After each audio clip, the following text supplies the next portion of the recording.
तोहर जान हो गए शादी, खेले खाए के तोहरा मिलन आजादी।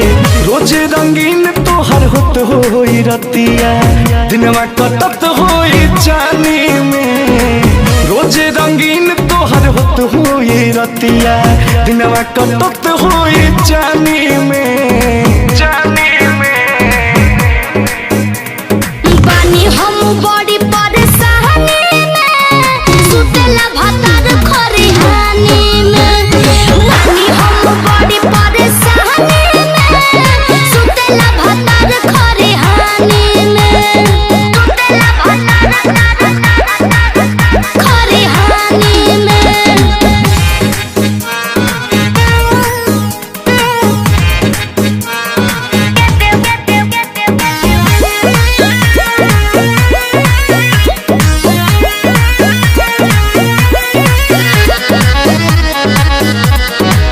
करेलू हमरा से काहे बहाना, खूबे लुटत होई बुमाजा, मजा मजा। जनमी ना दूसरा से शादी रचा के दे दे बुआई सुन तू साजा। अब ही बलम तठे कल नइखे, पियवा के प्यार भेटल नइखे।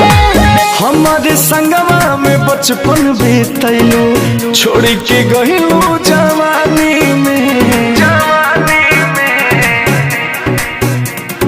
बानी हम बड़ी परेशानी में, सुतेला भतार खरिहानी में। बानी हम बड़ी परेशानी में, सुतेला भतार खरिहानी में। सुतेला भतार खरिहानी में।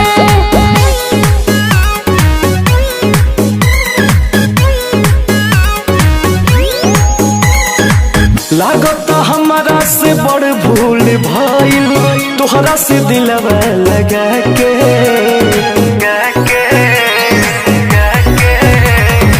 छोड़ के जान हमरा के गइलू, भइलू तो अंकुश रजा के।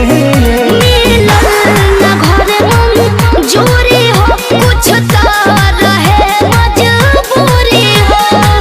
बोला कमन दोष बोस के बाटे, घोरलू जहर जिंदगानी में।